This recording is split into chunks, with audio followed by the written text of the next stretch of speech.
Bugungi zamon shiddatini kundalik hayotimizni bir lahza bo'lsa-da elektr energiyasi tasavvur etish qiyin. Boisi elektr energiyasi bugun biz uchun shunchaki simlar bilan oqib kelayotgan quvvat emas, balki kundalik turmushimizning ajralmas qismi, yashash tarzimizning asosiy manbaidir. Mamlakatimizda inson qadrini ulug'lash, aholi uchun munosib turmush sharoitlarini yaratish borasida olib borilayotgan keng ko'lamli islohotlarning bosh maqsadi ham eng avvalo xalqimizni ushbu manba bilan uzluksiz va sifatli ta'minlashdan iborat. Zero har qanday iqtisodiy o'sish, tadbirkorlik rivoji, yangi ish o'rinlarini yaratish va farovonlik energetika tizimining barqarorligiga bog'liq. Bugun ana shunday yuksak islohotlar sharofati bilan hududlarda yillar davomida to'planib qolgan eng og'ir muammolar ham tizimli ravishda bosqichma-bosqich hal etilmoqda.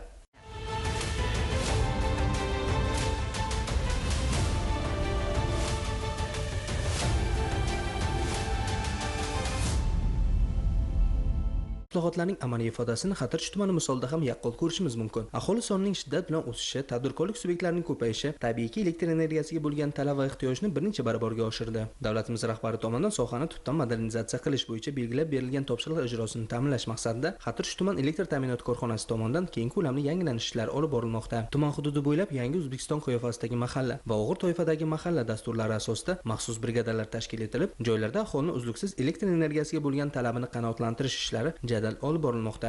2026-yil Xatirchi tumanimizda elektr energiyasini yaxshilash maqsadida bir qator dasturlar amalga oshirildi. Jumladan 430-sonli qaror asosida tumanimizda 5 ta mahallada yangidan havo elektr uzatish tarmoqlarini qurishlar amalga oshirildi, yangi transformatorlar o'rnatishlar amalga oshirildi.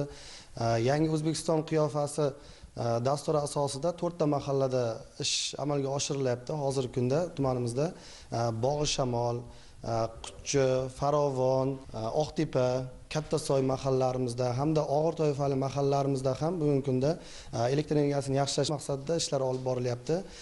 Buning natijasida tadbirkorlik subyektlarimizga, aholi iste'molchilarimizga elektr energiyasi aytilgan me'yorda yetib borishi va aholining yashash tarzini o'zgartirish uchun keng ko'lamli ishlar amalga oshirilib kelinmoqda.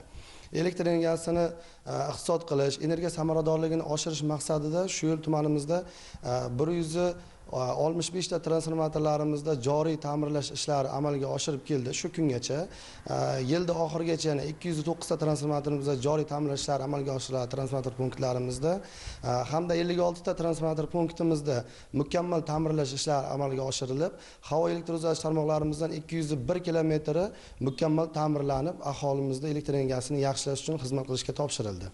Xatirchi tuman elektr ta'minot korxonasida ish bir daqiqaga ham to'xtamaydi. Yuqorida qayd etilgan dasturlar doirasida mahallaba ishlar tashkil etilgan bo'lib, soha xodimlari jazirama issiqda ham, qor, yomg'irli kunlarda ham fidokorona mehnat qilishmoqda.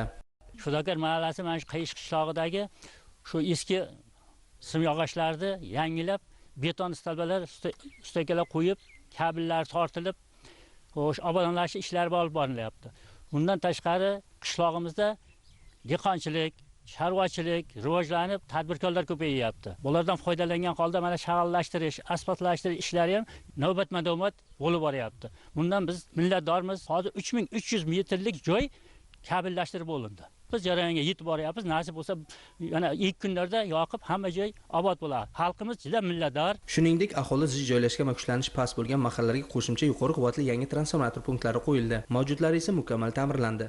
Xatirchi tumani Oqolti mahalla fuqarolar yig'inida aholi iste'molchilarini elektr energiyasini yaxshilash maqsadida hozirgi ishlab turgan transformatorlar yukini yengillash maqsadida mahalla hududiga maxsus qaror asosida 250 kVli transformator qo'shimcha o'rnatilmoqda.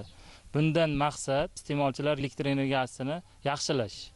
Bu qilinayotgan ishlarimizdan oldin asosan qo'lbola edi, fuqarolar yig'inida qo'lbola stolbalardi. Bularni olib tashlarlikdan keyin yangi temir beton tayanchlar o'rnatib, yangi transformator punktlarini qo'yib ishga tushirmoqdamiz.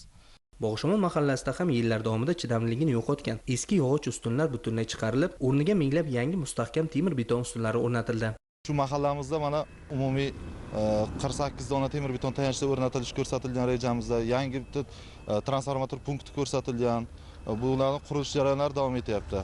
Umumiy uzunligi 1500 metr bo'lgan 0.4 kV havo tarmoqlarimiz ham ko'rsatilgan. Ayni damda hozir shu jarayonlar davom etyapti. Kabel tortishlari, transformator punktlarini o'rnatishlari davom etyapti. Keyingi rejalarimiz mahallaning qolgan qishloqlarini ham yana xuddi shunday dasturlar asosida yangi havo tarmoqlarini tortib, aholiga sifatli va uzluksiz elektr energiya yetkazib berish rejalashtirganmiz. Xuddi shu dastur asosida biz Fidokor, Paravon, Xo'jaqulobod mahallalarida bo'ldik.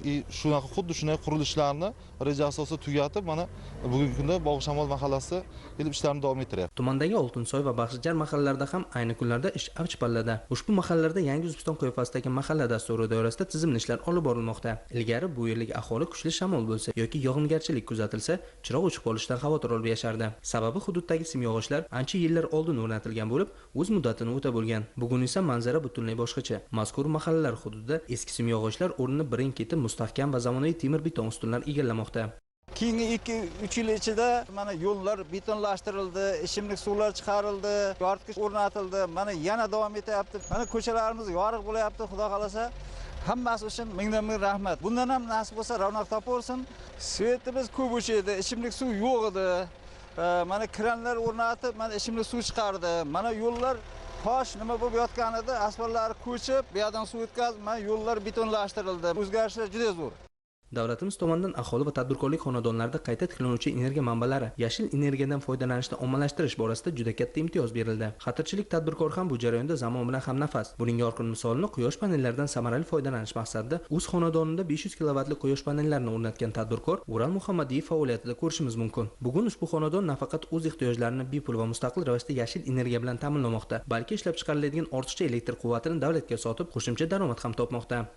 Kredit evaziga chiqardik. Bir oy bo'ldi ishlatganimizga yaxshi kunlik daromadi, onlayn hamma narsani ko'rib boryapmiz. Ishlash jarayonini ko'rib turibmiz. Soatiga qancha ishlayapti, kunlik qancha bo'lyapti, hamma narsani kuzatyapmiz. Yaxshi daromad manbai ekan. Ham davlatga foyda, ham hamyonga foyda ekan. Shu bir oy badaliga bir marta bir javob xato bo'lib, bir ishlamay qolgan kuni bo'lmadi. Ishlab hamma narsasi joyida ketyapti. Quyoshli kunlarimiz ko'p bizda. Kafolatlar berilgan. Elventerga 10 yil kafolat berdi, panel o'ziga 20 yil kafolat berdi. Kafolatlangan narsa bilan ishlagan baribir boshqacha. Nasib bo'lsa bundan yana qo'shimcha qilmoqchimiz, bundan ko'paytirish niyatimiz bor. Endi asosda bosqichma-bosqich ketamiz. Joylarda elektr tarmoqlarini yangilash va modernizatsiya qilish ishlari tizimli ravishda bosqichma-bosqich davom etmoqda. Amalga oshirilayotgan bu kabi ishlar esa avvalo fuqarolarning yashash sharoitlarini yaxshilaydi.